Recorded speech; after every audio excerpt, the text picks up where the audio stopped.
How can we keep the same character consistent across different shots, different environments, and even scenes with multiple characters?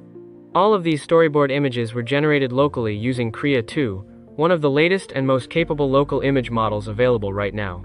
In this video, I'll start by creating a character reference sheet, then show you how to build a coherent storyboard and fix multi-character scenes. By following this process, you should also gain a practical understanding of how to use Krea 2. Most importantly, I'll test the entire workflow on a GPU with only 8 GB of VRAM. Before we begin, I'd also like to ask, what is your biggest challenge when creating character-consistent videos, maintaining a single character, handling multiple characters, or turning a storyboard into video? Let me know in the comments. And if you find this video helpful, please give it a like. It helps YouTube recommend it to more people who may also need this workflow. Hello, welcome to Smart Vision. On this channel, I keep sharing the latest AI tutorials and practical tools. All workflows, materials, and resources from this video are on my Patreon and are available to download after you register. For supporters, I provide extra professional tools and deeper guides. If you like this content, consider subscribing and supporting the channel. Now let's get started. First, let's take a look at the basic environment used for this workflow. The entire process is mainly completed inside ComfyUI. If you already have ComfyUI installed, you can directly load the workflow I prepared. If you see any missing nodes after opening the workflow, click the ComfyUI logo in the upper left corner, go to Extensions, search for Krea 2, and install this Krea 2 Edit Custom node. Once the installation is complete, restart ComfyUI. Next, you'll also need to download the models required by the workflow. I'll include the download links, file names, and model folder locations inside the note nodes in the workflow. You simply need to place each model in the corresponding folder shown there. For this video, I'll test the workflow on 2 different computers. One is my main workstation, and the other is an older PC equipped with an 8 GB VRAM GPU. On my main computer, we can use higher resolutions and larger generation sizes. On the 8 GB VRAM system, however, we'll need to adjust the model version and several parameters. I'll cover the specific low VRAM settings later in the video. Let's begin with the basic Krea 2 image editing workflow. The first section is the model loading module. There is generally nothing you need to change here. Simply follow the instructions in the note nodes, download the required models, and place them in the correct folders. The second section is the storyboard prompt generation module. Here, I'm using Ollama together with Gemma 412B to generate the storyboard prompts. This model is relatively suitable for running on a low VRAM computer. I've already prepared the system prompt, so all you need to do is enter a simple story idea and specify how many shots you want. The model will then automatically divide the idea into the corresponding number of storyboard prompts. If you normally use GPT or another language model to write prompts, you can replace this module with your preferred model. I'm using Ollama here mainly for convenience and local operation. Next is the image generation settings module. This section controls the image dimensions, prompts, and several important parameters that affect how the reference image is interpreted. One parameter that deserves special attention is grounding, px. This controls the reference resolution the model uses when analyzing the input image. Generally, a higher value can improve consistency in the character's appearance and identity, but it also requires more resources. If the value is too low, the generated result is more likely to drift away from the reference, especially during character consistency tasks or image editing. However, this does not mean that a higher value is always better. You should adjust it according to your available VRAM and the result you are trying to achieve. Image dimensions are also important. If you are using an 8 GB or other low VRAM GPU, I recommend testing at a lower resolution first. Once you confirm that the composition and overall direction are correct, you can gradually increase the resolution. This is more stable and reduces the risk of running out of VRAM. The final section is the standard image generation module. There is generally nothing special to adjust here. As long as the previous settings are correct, you can simply run the workflow. Next, let's look at how to generate a character reference sheet. I prepared a separate workflow for this step. It is essentially an optimized version of the Krea 2 workflow we just introduced.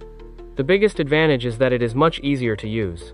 With a single run, it can generate multiple reference angles of the same character.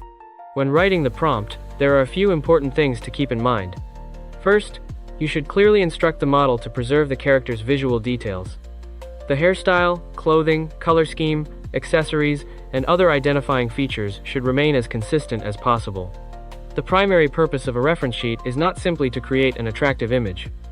Its purpose is to establish and lock in the character's identity, making it easier to maintain consistency later when generating storyboard frames. Second, I recommend using a white background whenever possible. This reference sheet workflow uses an acceleration LoRa, and it generally produces more stable results with simple backgrounds, especially clean white backgrounds. For that reason, I recommend changing the original character image to a white background before generating the reference sheet. However, you can still use the original image without removing the background.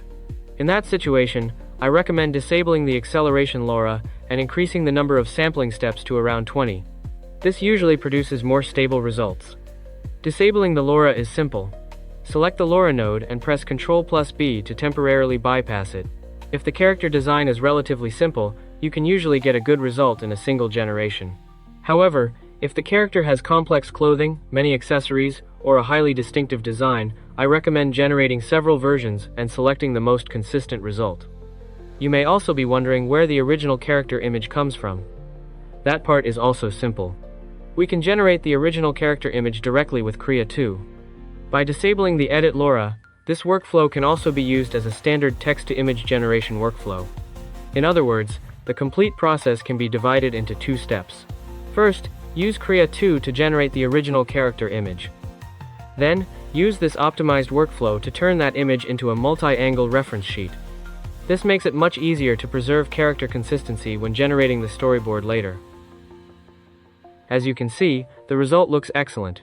Since my original image only showed the character's head, the model automatically completed the rest of the character design for me. It also generated a clean white background, and the details were handled very well. The crown and the hair, in particular, were preserved almost perfectly. Once the character reference sheet is complete, we can begin generating the storyboard. Here, I'll use the prompts generated earlier by the Ollama module. Following the shot order, we can generate each scene in the story one by one.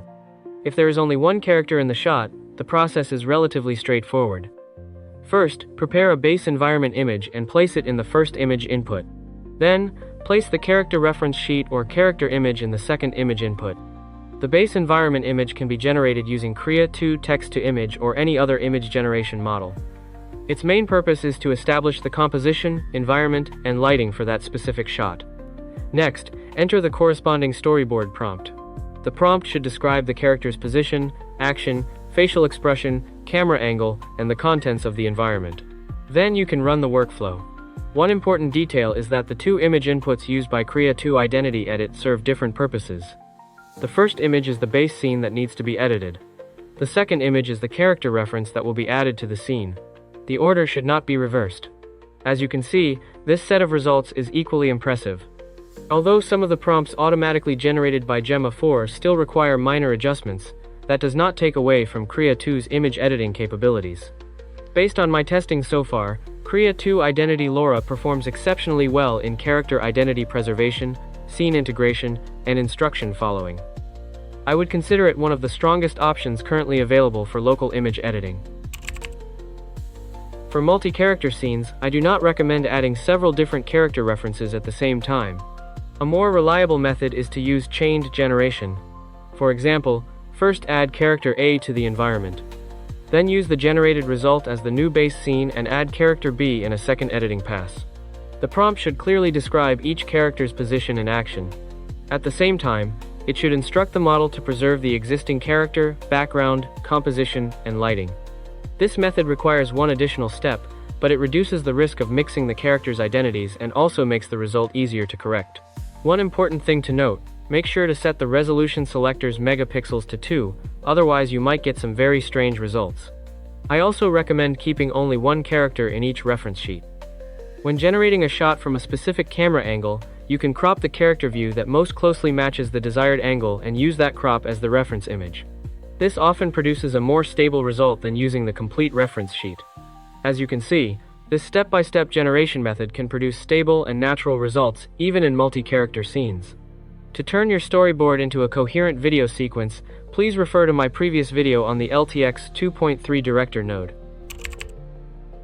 If you are using an 8GB VRAM GPU, Krea 2 can still run, although generation will be noticeably slower. To further reduce memory usage, you can enable tiled mode during the VAE encode and decode stages. This processes the image in smaller tiles, reducing both VRAM and system RAM usage and lowering the risk of out-of-memory errors. That's everything for this video. Thank you very much for watching. I'll include the complete workflow and all required model information in the video description and on Patreon. If you would like to see more local AI video workflows designed for low VRAM computers, remember to subscribe to the channel. I'll see you in the next video.